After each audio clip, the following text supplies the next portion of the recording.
स्वामी विवेकानंद ने खुलकर बोलने की कला को महत्वपूर्ण मानते थे। उनके अनुसार खुलकर बोलने के लिए कुछ महत्वपूर्ण सिद्धांत हैं जो आपको इस कला में सुधार कर सकते हैं। सत्यपर्क रहें। विवेकानंद ने सत्यपर्कता को महत्वपूर्ण माना और खुलकर बोलने का पहला कदम सत्य को स्वीकार करने में है। अपनी बातें सच्चाई और ईमानदारी से रखें। आत्मविश्वास बनाए रखें। स्वामी विवेकानंद ने आत्मविश्वास को बढ़ावा देने का महत्व बताया। खुद पर विश्वास करना और अपनी बातें सुरक्षित रूप से कहना खुलकर बोलने के लिए आवश्यक है। सुनने की कला सीखें। विवेकानंद ने सुनने की कला को भी महत्वपूर्ण बताया। अगर आप अच्छे से सुन सकते हैं तो आप अच्छे से बोलने में भी माहिर हो सकते हैं। साहस और प्रेरणा। स्वामी विवेकानंद ने साहस और प्रेरणा को बढ़ावा देने का महत्वपूर्ण साबित किया। आपको खुलकर बोलने के लिए साहसी रहना और अपने उद्देश्य के प्रति प्रेरित रहना होगा। अपनी भाषा को सुधारें। स्पष्ट, सरल और प्रभावी भाषा का उपयोग करें। भाषा को सुधारने के लिए पढ़ाई करें और अच्छे व्याकरण का पालन करें। सार्थक और प्रभावी आलोचना करें। विवेकानंद ने सार्थक और प्रभावी आलोचना करने का महत्व बताया। आपकी बातें सार्थक होनी चाहिए और आपको अच्छे से तर्कित रूप से व्यक्ति की ओर से समझाना चाहिए। समर्पित रहें। खुलकर बोलने के लिए समर्पित रहना बहुत जरूरी है। अपने उद्देश्यों के प्रति समर्पित रहने से आप अच्छे वक्ता बन सकते हैं। इन सिद्धांतों का पालन करके आप स्वामी विवेकानंद की बताई गई खुलकर बोलने की कला को सीख सकते हैं। स्वामी विवेकानंद जी ने अपने जीवन में ज्ञान, उद्दीपन और उत्साह के साथ बोलने का अद्वितीय तरीका प्रदर्शित किया। खुलकर बोलने की कला को सीखने के लिए संभाषण की अभ्यास। स्वामी विवेकानंद जी की तरह बोलना सीखने के लिए नियमित रूप से संभाषण का अभ्यास करें। यह आपकी बोलने की कला में सुधार करेगा और आत्मविश्वास को बढ़ाएगा। श्रोता की समझ का ध्यान रखें। खुलकर बोलने में सफलता प्राप्त करने के लिए आपको श्रोता की समझ को महत्वपूर्ण बनाए रखना चाहिए। उनकी स्थिति, ज्ञान स्तर और रुचियों को ध्यान में रखकर बोलें। उत्साह और उत्तेजना। स्वामी विवेकानंद जी की तरह आपको बोलते समय उत्साह और उत्तेजना बनाए रखना चाहिए। आपका उत्साह आपके शब्दों को जीवंत बनाए रखेगा और श्रोताओं को प्रभावित करेगा। स्वयं को सुधारें। बोलने की कला में सुधार के लिए अपने स्वयं को स्वीकृति और सुधार के लिए खुला रखें। अपनी गलतियों से सीखें और सुधारें। अपनी आत्मप्रकटीकरण। स्वामी विवेकानंद जी के तत्वों को अपने जीवन में अपनाएं और अपनी बातें उन नैतिक मूल्यों के साथ जोड़ें। इससे आपकी बोलने की कला में महत्वपूर्ण सुधार होगा। आपको खुलकर बोलने की कला में समर्थन और साहस की आवश्यकता है और ये अनुभव से आता है।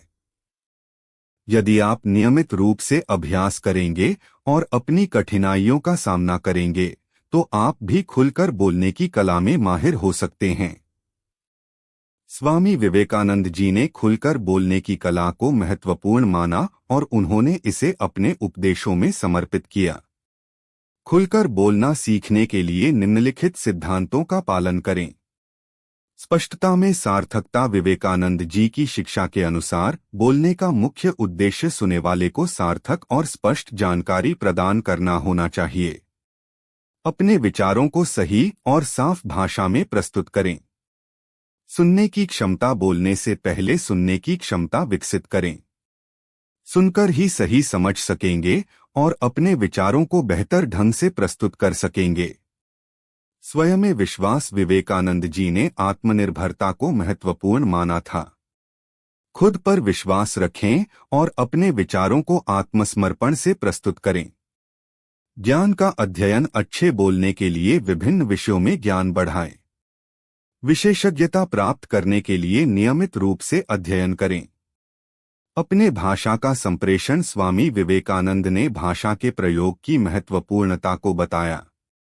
अपनी भाषा को सुंदर और संतुलित रखने के लिए प्रयास करें।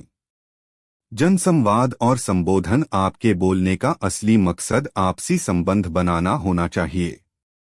जनसंवाद को महत्वपूर्ण रूप से मान्यता दें और आपके श्रोताओं को सीधे संबोधित करें। आत्मनियंत्रण बोलने के समय आत्मनियंत्रण बनाए रखें। भावनाओं को सही रूप से व्यक्त करने के लिए सावधानी बरतें और अपनी भाषा को संतुलित रखें। व्यावसायिक स्थिति में अभ्यास। विवेकानंद जी ने सामाजिक और व्यावसायिक परिस्थितियों में बोलने का अभ्यास करने का सुझाव दिया। अभ्यास के माध्यम से अपने आत्मविश्वास को बढ़ाएं। स्पष्टता और साहस। खुलकर बोलने के लिए सबसे महत्वपूर्ण बात है स्पष्टता और साहस। विचारों को स्पष्ट रूप से व्यक्त करें और अपने विचारों पर पक्ष बनाएं। सुनने की क्षमता। आपको अच्छे सुनने की क्षमता विकसित करनी चाहिए ताकि आप अच्छे से समझ सकें और उत्तर दे सकें। शब्दों का चयन। स्वामी विवेकानंद ने शब्दों का चयन करने के महत्व को बताया। आपको सही शब्दों का चयन करना और उन्हें सही समय पर प्रयुक्त करना आवश्यक है। सुसंगत भाषा। आपको ऐसी भाषा का चयन करना चाहिए जो सुनने वालों को समझ में आए और उन्हें प्रभावित करे। सुधारना और सीखना। आपको अपने बोलने की कला को सुधारते रहना चाहिए। सुनने वालों के प्रतिसाद को महसूस करें और उसे ध्यान में रखकर अपनी कला को सुधारें। खुलकर बोलने की कला को सीखने का सर्वांगीण दृष्टिकोण यही है कि आप अपने विचारों को उचित रूप से प्रकट करें और सुनने वालों को प्रभावित करें। स्वामी विवेकानंद जी का विचार था कि खुलकर बोलना एक महत्वपूर्ण कला है जो सफलता की कुंजी हो सकती है। वे यहाँ तक मानते थे कि यह न केवल आत्मसमर्पण बढ़ाता है बल्कि समाज में परिवर्तन करने की क्षमता को भी बढ़ाता है। खुलकर बोलने के लिए स्वामी विवेकानंद जी ने कई सुझाव दिए। आत्मविश्वास। स्वामी विवेकानंद जी ने आत्मविश्वास को महत्वपूर्ण माना और यह सिखाया कि आपको अपने विचारों के प्रति पूरा यकीन होना चाहिए। श्रद्धा और समर्पण। बोलने के समय श्रद्धा और समर्पण के साथ बोलना भी अत्यंत महत्वपूर्ण है। यह सुनने वालों को प्रभावित कर सकता है और आपके संदेश को मजबूती से पहुंचा सकता है। साहस। स्वामी विवेकानंद ने साहस को बढ़ावा देने का सुझाव दिया, यानी कि आपको अपने विचारों को बयान करते समय सहानुभूति और निर्भीकता के साथ बोलना चाहिए। संस्कृति का सम्मान। स्वामी विवेकानंद ने संस्कृति का महत्व बताया और बोलते समय इसे समर्थन करने की आवश्यकता को उजागर किया। संवाद में रुचि। स्वामी विवेकानंद ने यह भी सिखाया कि खुलकर बोलने के लिए संवाद में रुचि बनाए रखना चाहिए। यह लोगों को जोड़ सकता है और आपके संदेश को आसानी से समझा जा सकता है। सुनिश्चित करें कि आप अपने विचारों को सजीव और प्रेरणादायक रूप में प्रस्तुत करते हैं ताकि आप अपने शब्दों के माध्यम से लोगों को प्रभावित कर सकें। स्वामी विवेकानंद ने खुलकर बोलने की कला को अपनाया और उन्होंने अपने विचारों को स्पष्टता से प्रस्तुत करने का महत्व बताया। खुलकर बोलने की कला को सीखने के लिए कुछ मुख्य तत्व हैं जिन्हें ध्यान में रखना चाहिए। स्वानुभव। खुलकर बोलने का पहला तत्व है स्वानुभव। आपको अपने विचारों को समझने और अनुभव करने का समय देना चाहिए ताकि आप उन्हें व्यक्त करने में सुधार कर सकें। सुसंगत भाषा का चयन। समाज में सुसंगत भाषा का उपयोग करना भी महत्वपूर्ण है। आपको ऐसी भाषा का चयन करना चाहिए जिसे आपके श्रोता समझ सकें और जिससे आपका संदेश सही रूप से पहुंच सके। व्यक्तिगत प्रासंगिकता। खुलकर बोलने में व्यक्तिगत प्रासंगिकता का ध्यान रखें। आपके भाषण को उन तथ्यों और उदाहरणों के साथ संजीवनी दें जो आपके विचारों को और बेहतर बना सकते हैं।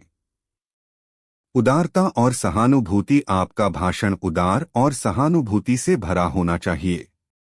यह लोगों के दिलों में छूने वाला होना चाहिए ताकि वे आपके विचारों को समझें और उसमें सहमत हों।